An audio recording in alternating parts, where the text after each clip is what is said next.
I extend my heartfelt gratitude to China for its unwavering support to Pakistan in various fields and enduring strategic all-weather friendship between Pakistan and China is a cornerstone of stability in the region.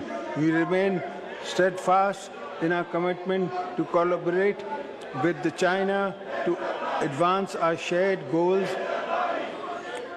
and fostering regional peace, promoting connectivity, ensuring prosperity, and maintaining stability, which includes completion of the China-Pakistan Economic Corridor. We will not allow hostile elements to jeopardize this vital project or undermine the strong bond between our two nations. We will take all necessary measures to ensure the security of our Chinese brethren and sisters. Before I conclude, I must remind the world of the unsung sacrifices of our Kashmiri brethren, their ongoing struggle for the freedom of Indian illegally occupied Jammu and Kashmir. The revocation of Article 370 and 35A is part of India's strategy to reduce Kashmiris Muslims to a minority in our own homeland. Pakistan rejects the one-sided India action and calls upon India to reverse all illegal measures taken on or after 5th of August 2019. I assure our Kashmiri brothers and sisters that Pakistan will continue to provide moral, political, diplomatic support to the people of occupied Kashmir until they get the right of self-determination. Pakistan believes that the key to durable peace in South Asia is the resolution of dispute in accordance with the United Nations Security Council resolution. Similarly, we are deeply concerned over the tidal wave of indiscriminate killings of innocent Palestinians, the large-scale genocide committed by the Israeli forces.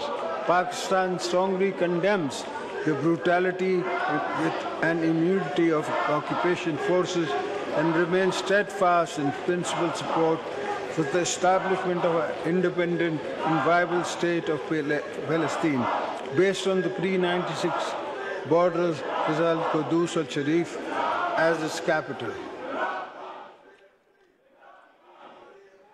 Mr. Speaker, honorable parliamentarians, I have complete faith in the capability of our political leadership, public institutions, civil society, and youth to successfully overcome the multiple challenges facing our nation today.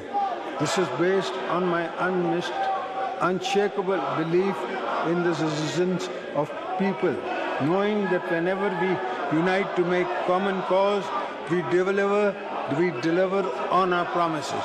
Today, too, I believe we can pull together to draw on our moral political capital in steering our country out of its complex but not impossible social, climate, and economic challenges. Once again, let me entreat you all to think of this great country as your driving motivation for service in this House of Parliament. Let us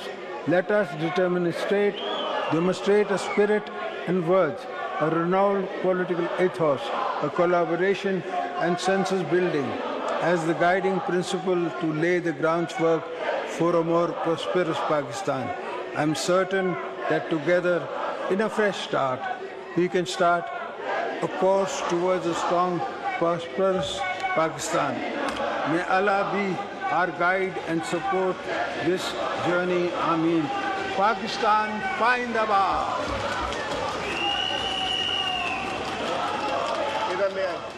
इधर ले आए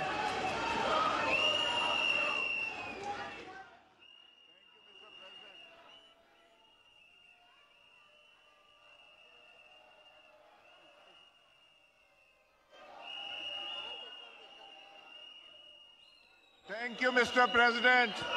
In exercise of powers conferred by Clause 1 of Article 54 of the Constitution of the Islamic Republic of Pakistan, I hereby prorogue the session of both houses summoned to assemble together on Thursday, 18th April 2024, on conclusion of this business signed by the President of Pakistan.